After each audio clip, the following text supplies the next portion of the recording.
Olá, alunos, alunas dos novos anos. Eu sou a professora Luciana de História. Estamos aqui para a nossa primeira aula nesse novo formato à distância da Escola Amélia de Paula Coelho, tá? O tema da nossa aula de hoje é uma revisão sobre a queda da monarquia no Brasil e a Primeira República no nosso país, o período que ficou conhecido como Primeira República, tá? Como vocês devem lembrar, nós já aprendemos lá nas nossas aulas presenciais, o Brasil, após a independência de Portugal, ele foi o único país da América, de todas as Américas, a adotar o regime monárquico de governo, certo? Tendo dois imperadores, o Dom Pedro I e o Dom Pedro II, que reinou até 15 de novembro de 1889, certo? O exército, liderado pelo Marechal Deodoro da Fonseca e com o apoio de alguns setores da sociedade, como os cafeicultores e a Igreja Católica, por exemplo, esse exército, liderado pelo Marechal Deodoro da Fonseca, na noite de 14 para 15 de novembro de 1889, aplica um golpe, tá? E tira o Dom Pedro II do poder no Brasil, proclamando a República no nosso país no dia 15 de novembro de 1889, certo? O período que vai de 15 de novembro de 1889 até 1930 é historicamente conhecido como República Velha, Primeira República ou República Oligárquica, tá? E esses 41 anos, nós podemos dividi-los em três partes. Os 4 primeiros anos, nós chamamos de República da Espada, certo? Porque o Brasil teve como 2 presidentes marechais do Exército, o Deodoro da Fonseca e o Floriano Peixoto, certo? A segunda parte da República Velha, ou Primeira República, ou República Oligárquica, foi a fase de consolidação, certo? Em que os presidentes civis governaram o nosso país com o apoio das grandes oligarquias, tanto do café como do leite de Minas Gerais. E a terceira parte, dessa república, dessa primeira república, foi a crise, ou seja, a parte que levou a seu fim, que começa em 1921 e culmina lá com o golpe, no presidente Washington Luiz em 1930. Bom, pessoal, como que foi o governo do Deodoro da Fonseca? Tá? Uma das primeiras medidas dele foi governar o país com mãos de ferro, tá? E promulgar a nossa primeira Constituição Republicana no ano de 1891. Quais as principais características dessa Constituição? Ela instituiu o sistema tripartite de poder no Brasil, que são os poderes executivo, legislativo e judiciário, que nós já aprendemos também em nossas aulas, tá? Instituiu o sistema presidencialista de governo, o voto universal masculino, tá? Ou seja, todos os homens agora poderiam votar independentemente de sua renda. As mulheres, os ex-escravos, os mendigos, os estrangeiros continuavam excluídos dos votos, e também tornou o Brasil um estado laico. Lembrando, um estado laico é um estado em que o governo é separado da igreja, tá? Essas são as principais características aí da Constituição de 1891 e do governo do Deodoro da Fonseca, que não durou muito tempo, tá? Porque por ser muito autoritário, ele perde apoio político e logo cai, e o Floriano, que é o seu vice, assume e termina o mandato, certo?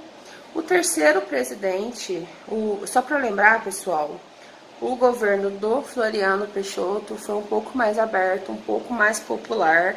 Como eu já disse lá nas aulas também, acho que vocês vão lembrar, o Floriano, ele abaixa o preço dos aluguéis, abaixa o preço da carne, ele tenta fazer umas medidas mais populares, tá? E consegue aí terminar o mandato dele.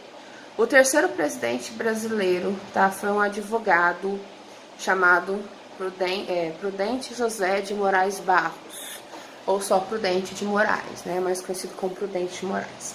Ele era um advogado e simpatizante das oligarquias do café. Tá? Foi a partir do governo de Prudente de Moraes que as oligarquias cafeeiras têm a sua ascensão no cenário político brasileiro. Lembrando, galera, o que é uma oligarquia? É um grupo de gente poderosa, de gente rica, que vai exercer poder, né? No caso aqui do Brasil, um poder tanto econômico quanto político, certo? Então, oligarquia, um pequeno grupo de gente poderosa, de gente rica, tá? Essas oligarquias cafeeiras, representando o estado de São Paulo, se juntam nessa parte aí da Primeira República às oligarquias produtoras de leite de Minas Gerais, tá? E começam a fazer conchavos com os governadores estaduais e com os grandes proprietários de terra das regiões, que ficaram conhecidos como coronéis. Esses conchavos é que garantiu a famosa política do café com leite aqui no Brasil, certo? O que é a política do café com leite? A cada 4 anos, um presidente representante ou da oligarquia do café ou da oligarquia de Minas governava o Brasil, tá? Então eles se alternavam no poder, tá? A cada 4 anos, um presidente representante dos cafeicultores governava, terminava o mandato dele de 4 anos, um presidente representante das oligarquias do leite governava, tá? Como que eles chegavam ao poder, tá? Por causa dos coronéis, né? Os grandes proprietários de terra ali da região, que garantia que as pessoas, que os homens ali daquela região votassem naquele presidente que eles queriam. Comprava voto, tá? E se essas pessoas não votassem, eles obrigavam essas pessoas a votar forçadamente, né? Que é o que a gente chama de voto de cabresto. Essa prática, pessoal, chamada coronelismo, ela ainda existe até hoje, tá? Conforme nós já vimos nas nossas aulas lá também, certo? Então, essa política dos governadores, né? Que os governadores, eles pediam apoio dos coronéis para eleger o presidente, é chamada política dos governadores. Essa política garantiu a política do café com leite. E os governadores, eles acabavam dando poder para esses coronéis nas regiões, e esses coronéis até hoje, em regiões como o Norte e o Nordeste, exercem o poder de governo nesses locais, tá? As pessoas, elas procuram ajuda desses coronéis, enfim, é Brasil, né, pessoal, né? Não acabou ainda a política do coronelismo aí no Brasil, ainda não, certo? Aí no final, pessoal, eu passei uns exercícios para vocês sobre, né, a aulinha de hoje, que vocês vão ter que explicar aqui para mim. Ah, só para lembrar, a economia aí na Primeira República, ela foi predominantemente agrária, tá? O principal produto de exportação era o café, certo? A gente teve algum surgimento também da borracha, quando se descobriu as seringueiras na Amazonas, porque nessa época estava surgindo os carros, as bicicletas na Europa, nos Estados Unidos. Quando se descobre as seringueiras, né, que produz látex na Amazonas, o Brasil também passa a exportar borracha, tá? Então, além do café, o Brasil passou a exportar borracha, tabaco. A indústria ainda não vamos entrar nela ainda não, a indústria é um pouquinho mais para frente. Então, para a gente falar de economia no Brasil na Primeira República, estamos falando de economia agrária, tá? Com um papel largamente desempenhado pelo café. E a borracha, ela surge mais ou menos por volta de 1910. Dura 10 anos o ciclo da borracha no Brasil. Aí depois os ingleses levam borracha para as colônias, levam as seringueiras para as colônias deles lá da Ásia, plantam borracha lá e a borracha brasileira perde mercado internacional, certo? Vocês vão fazer esses exercícios aqui do final das orientações. O número 1, vocês vão definir o que significa Primeira República. O O número 2 vai explicar pra gente como que caiu a monarquia no Brasil.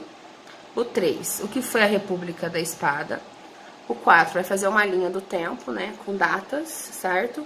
Explicando como que é as 3 fases da Primeira República. O 4 vai explicar o que é oligarquia. O 5 vai explicar o que é mandonismo, clientelismo e coronelismo, né? Mais ou menos eu já falei para vocês. A 7, o que foi a política dos governadores. A 8, o que foi a política do café com leite. A 9, a economia na Primeira República. E a 10, um breve resumo de como foi o fim da Primeira República, que eu vou mandar correção para vocês durante a semana, tá? Na quinta-feira nós vamos fazer plantão, o Lucas, o Zé e eu, na correção, para a gente poder tirar todas as dúvidas, certo?